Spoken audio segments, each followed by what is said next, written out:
हमारी आज की कहानी है लड़की का सब्र। बहुत समय पहले की बात है। एक राज्य में भयंकर अकाल पड़ गया। लोग भूख और प्यास से परेशान हो गए और दाने दाने को मोहताज हो गए तथा भूख की वजह से परेशान लोगों की मृत्यु तक होने लगी और बच्चे भूख से व्याकुल हो होकर इधर उधर बेहोशी की अवस्था में गिरने लगे। तभी इस राज्य के एक सेठ ने इन सब की जिम्मेदारी उठाने का निर्णय लिया और वह रोज शाम को अपने यहाँ भोजन बंटवाने लगा। वह रोजाना भोजन बंटवाता था और भोजन में सब्जी रोटी होती थी। जब शाम को भोजन बंटना शुरू होता था तो उसके घर के बाहर लोगों की और बच्चों की इतनी ज़्यादा भीड़ लग जाती थी कि बहुत ही मुश्किल होता था सबको भोजन बांटना।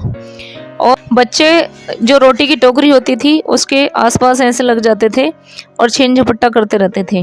लेकिन सेठ ने और सेठ के कर्मचारियों ने एक बात नोटिस की कि एक छोटी बच्ची रोजाना भोजन लेने के लिए आती है, परंतु वो इस भीड़ भाड़ से अलग एक कोने में खड़ी हो जाती है और वह तब तक चुपचाप खड़ी रहती है जब तक क्या सब लोग भोजन लेकर चले नहीं जाते। और लास्ट में वह रोटी लेने के लिए आती है टोकरे के पास, तो कभी उसके लिए रोटी बच भी जाती है और कभी उसके लिए रोटी नहीं भी बचती है। एक दिन वह छोटी लड़की सब्र से खड़ी रही और जब सबको भोजन बांट दिया गया और सब जा चुके तब वह लड़की कर्मचारियों के पास भोजन की टोकरी के पास आई तो टोकरी में एक छोटी सी रोटी बची थी। बच्ची संतुष्टि और आशा से उसी रोटी को लेकर अपने घर चली गई।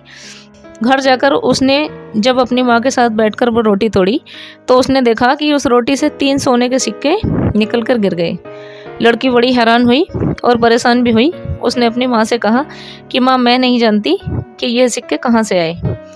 तब उसकी माँ ने कहा कि बेटा, लगता है जो भोजन बनाने वाले लोग हैं गलती से आटा गूंथते समय यह सिक्के उनकी जेब से निकलकर इस आटे में गिर गए और रोटियों में सिक गए।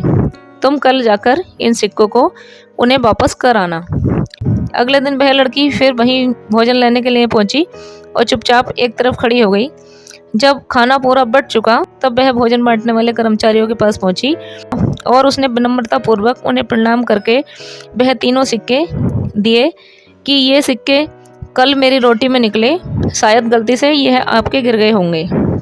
उस समय वहाँ सेठ भी मौजूद था। उसने कहा कि बेटे, यह सिक्के गलती से नहीं गिरे, बल्कि मैं जब से भोजन बंटता है तभी से देखता हूँ कि बच्चे रोटी के आसपास मंडराते रहते हैं और भोजन बांटना भी मुश्किल कर देते हैं, परंतु तुम सब्र से एक तरफ अपनी बारी का इंतजार करती रहती हो और सबके रोटी ले चुकने के बाद कभी कभी तुम्हें देने के लिए रोटी बचती भी नहीं है और कभी कभी तुम्हारे हिस्से में बहुत छोटी रोटी आती है। तो तुम्हारी ईमानदारी से प्रसन्न था मैं, इसलिए ये सिक्के मैंने ही तुम्हारी रोटी के अंदर सिकवाए थे ताकि ये सिक्के तुम्हारे पास जाएं और तुम अपनी ज़रूरतों को इनसे पूरा कर सको। ये तुम्हारी ईमानदारी और सब्र का इनाम है, ये तुम लेकर जा सकती हो। और साथ में सेठ ने उसे भरपूर भोजन भी दिया और वह 3 सिक्के भी उसी को दे दिए। तो मित्रों, कैसी लगी आपको हमारी ये कहानी? कृपया कमेंट्स करके ज़रूर बताएं। राधे राधे।